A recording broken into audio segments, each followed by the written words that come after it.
Yes, I can confirm that I'm outside of Uganda and I'm out of danger, at least out of reach of the Ugandan regime. Can you tell us where you are?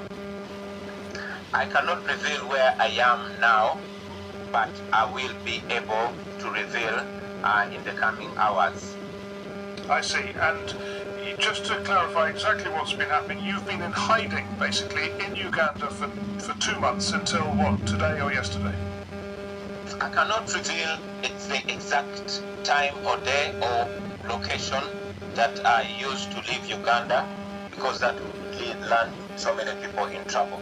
But I can confirm that I'm out of Uganda.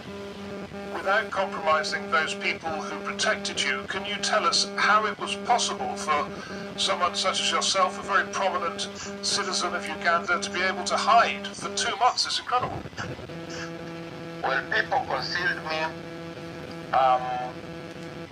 People gave me food. People gave me clothing and everything else. Is your family with you? I cannot talk about my family right now, but my family left long before me. Okay, so you're all out. Yes. I see. I will speak more about this in the coming hours. Okay. Now, the President and his son have been very clear, particularly the son, President Museveni's son, has been very clear about what he wants to do with you. He wants to kill you, he says. What sort of fears did you have of the security forces as they were chasing you around Uganda? Well, it was clear that the regime wanted to eliminate me. That is what General Museveni has always wanted to do and has tried many times, including when my driver was killed in Arua. Only that his son has made it clearer without any filters. I know that even if I'm out of Uganda, I am still not safe because I know that I'm being pursued.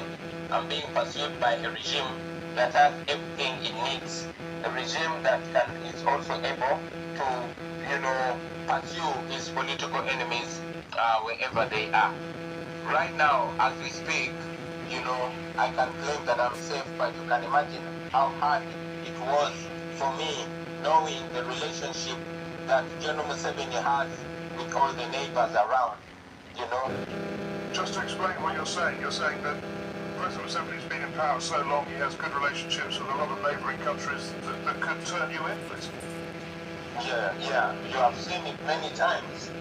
However, I was able to make it out. I can confirm that I was able to make it out using one of the big countries around, and we also have a network as NUP. We have a network of comrades in around countries that made it possible for me. The NUP, being the National Unity Platform, your political party. Yes, please. Can I ask you, you've been a very successful person. You've obviously got money. You don't need to do this. Why are you doing it? Because there's no option. Because the money does not mean anything if I am not free. There's nothing like a rich slave, especially on your own land. It does not make sense for just me to make it out of the ghetto. When I was living in the ghetto, we used to say we work hard not to leave the ghetto, but to make the ghetto a better place to live for everybody. Everybody has to be alright for me to be alright. That is how it works. All these countries that we are running to, it does not matter how rich or poor you are, but see if the systems work. I want to live free and to see my people free. You, when you left in the last few hours, have said that you've nominated and named your deputy to take over the presidency of the National Unity Platform whilst you're away. You said this is a temporary absence, but whilst you're away, you've named your successor, as it were. Are you afraid about their safety? Of course, we are afraid for everybody's safety. I mean, my deputy president, who is now going to be in charge of the party, has just left prison. She was abducted a day before the election, and she was held in a military prison for almost 2 months. So she just got out of prison a few days ago, but she's always up and ready to take the challenge, and I'm so honored to be working with her. And she'll be guiding and leading on ground while I'll be guiding and leading from wherever I will be. This is Lina Sedriga, your deputy. Yeah, that is Dr. Lina Sedriga. What is your message to President Museveni? My message to President Museveni is that we are not his enemies. We are just children of the circumstances that he created. We just want to be in a better country, in a free country. We just want to see what he promised us in our lifetime. When he was my age, he was being chased by President Obote for the exact reason. Now 40 years later, we are the ones running away, running for our lives. Our parents did not fight and died for a monarchy.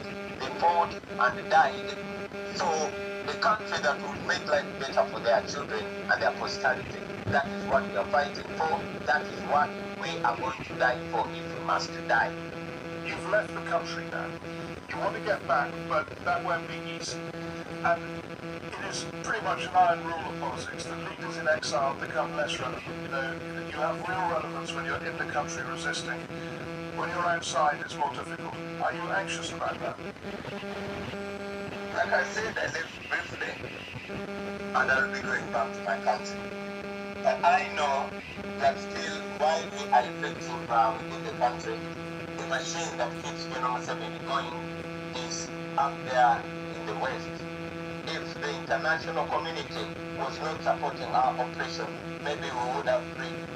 If the United States treated Uganda with the same standard of human rights and democracy and they treat other countries, maybe we would have been freed. So we are going to fight both locally and internationally. That was Ugandan opposition politician Bobby Wine speaking to Owen Bennett-Jones. We did our